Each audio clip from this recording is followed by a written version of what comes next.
and welcome to Stamp Along with Rubbernecker. This is Preeti. Today I'm using this stamp set called the Fresh Florals, and I think it's called the Fresh Cut Florals. So we're going to create a three-dimensional focal image project, and I am going to choose just the outline images of this stamp set. This is a layering stamp set, but I'm just choosing the outline images for this particular project. And what I'm going to do is I'm going to start off with this white cardstock here, and I've already gone ahead and die cut this geometrical square die, which is an OPC Slimline die, and I'm just going to use this as a stencil. So that's another way that you can use these beautiful dies for your project. If you don't have stencils in your stock, this is a good way to use your die cards for stenciling. So now I'm just adding a little bit of blue color, and this is a Distress Oxide ink, and I think it's called a Peacock ink or something like that. I'm just taking the excess ink off my brush, and I am just going to very, very gently go over, or lightly go over this die cut so that impresses the image. It's not impresses, actually it acts like a stencil and transfers the ink onto the cardstock. And once I've done transferring that, I'm going to take this embossing paste. Now this is an embossing paste which has glitter mixed in it, so it's like a glittery embossing paste, and I'm just going to use that, and I'm going to go right over where I added the color. So I'm going to place it exactly where it is, where the impression is, and I'm going to add this embossing paste over, and this will give me a good dimension texture on my background that is eventually going to be my background for the project. And I'm just going to keep this aside to dry. It takes a good amount of time, maybe about 20 to 30 minutes for the embossing paste to completely dry. So I'm just going to keep that aside, and while it's drying, let's move on to the next step. So now I'm going to take this stamp set here that I showed you earlier, and I'm going to pick a few of those floral images. Again, there are 3 different line floral images, and I'm going to stamp all of them multiple times using a Copic friendly ink, and in my case I'm using Memento Black Tuxedo ink, which is a Copic friendly ink, and I'm going to stamp them a couple of times so that I can get a good crisp black ink. And now you can see here I've stamped these images, some floral images and some leaves images, but multiple times of the same image. So the largest one I've stamped 4 times, the smaller one 3 times, and the middle one maybe 3 times. I eventually don't use the smallest one, and you'll see that as we progress. So I'm going to start coloring these floral images, and I'm not going to show you coloring all of them because they're exactly the same way, but I'll show you the first one. And I'm starting off with BV02. So the reason I'm doing a BV02, and this is called underpainting, is because I want the shadow area to be kind of muted, but at the same time act like a shadow. It has a grayish tone to it, and that's why I'm adding BV02 underneath, and then I'm going to go with RV17 and then RV14 and RV13, and that's how I'm going to color all of the flowers actually. And then I'm just going, so each of this images I'm going to color them in a progression order, and I'll show you and I'll talk to you as I'm doing it. So the first one I'm going to color the entire flower using that combination that I said, BV02, R17, R14 and R13. Again, you don't have to do underpainting, of course, it's just me, and actually the underpainting adds a little bit of that, as I told you, that little bit of depth in the shadow areas, and I really like it. And I'm going to color the center of this floral exactly with the same color, so I'm not making it any other color, but I'm going to color the entire flower with the same color as the RVs that I have chosen.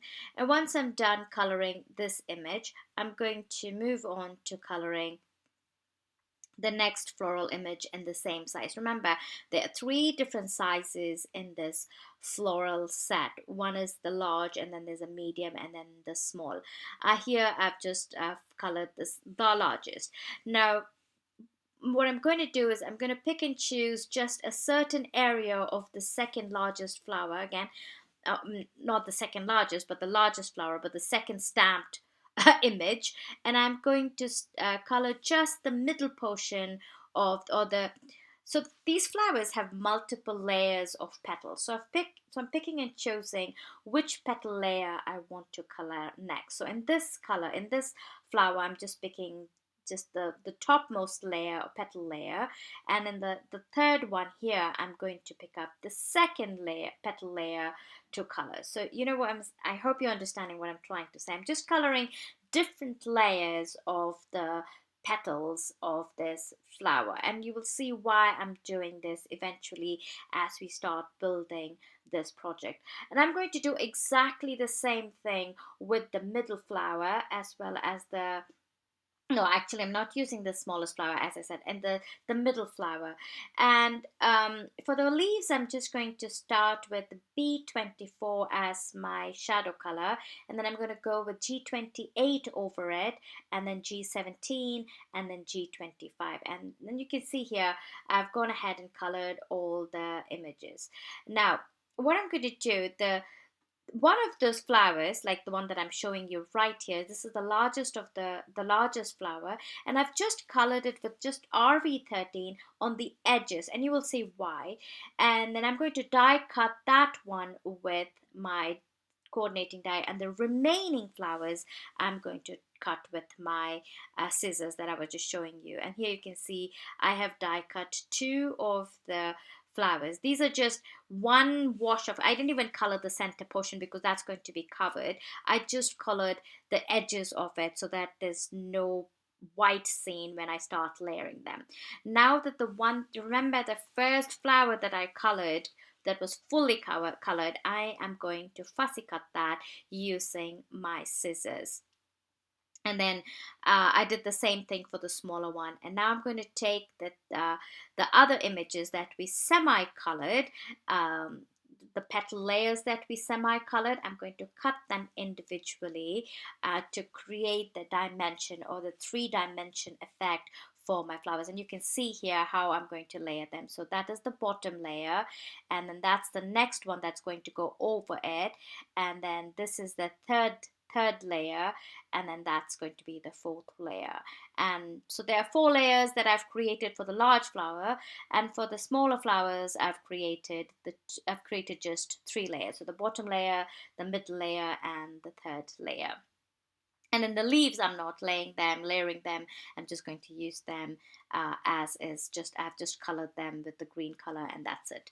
And now we're going to create that three dimension that I was talking. So I'm just going to add some foam adhesive behind the first layer. So I'm going to adhere this on top of the bottom layer. But then I remembered that I needed to use a black marker to just kind of, because I did fussy cutting, the white of the cardstock was seen in many places. In order to cover that white and make it look like I really nicely, beautifully cut it, I just added the black ink on the edges, and I did that to all the flower images off screen. And I'm going to just remove that foam tape or the foam adhesive that I've added. And I'm also going to add some liquid adhesive so that it makes it easier for me to move and maneuver as I'm adhering it to. So now I'm just making sure that it is in the right direction of the bottom flower. So I'm just going to layer this on top of the base layer. And once I'm done with that, I'm going to adhere the next layer on top of that. I'm just making sure that it is adhered well. I got smarter here and took a bigger foam adhesive tape. The small one was too much to peel off, so I'm just using this large foam adhesive tape that peels off in one go, and I'm going to start building this flower. And you can see what I was meaning by adding the colors just to certain areas of that petal. I'm just trying to make sure that I have it in the right direction.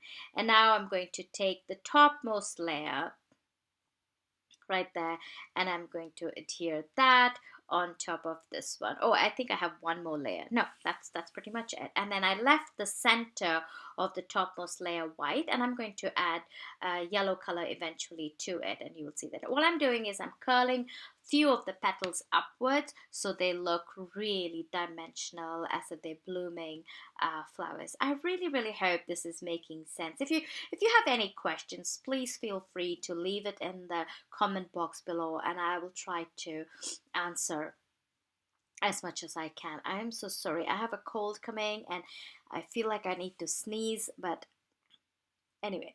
So you can see here I'm doing the same thing to the second flower as well. I'm just adding foam tape behind those petal layers, and I'm just adding them one by one.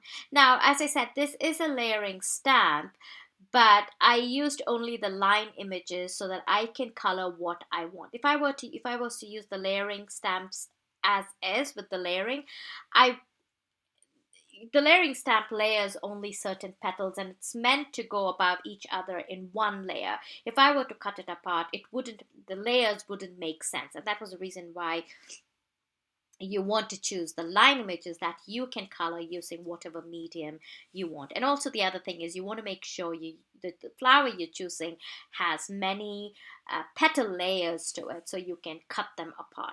So now I've taken that stamp, the cardstock that in which we created the background earlier. It's all dry, and I'm going to start creating my composition for this project. So I'm just laying out where I would like my leaves to be, and how I would like them to be positioned before I glue them on to this.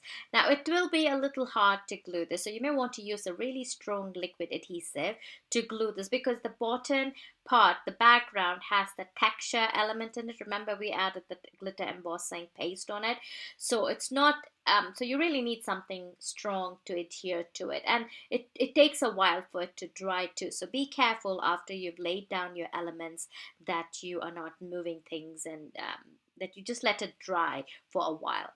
So I'm just gluing all the leaves around the flowers the way I decided it should be.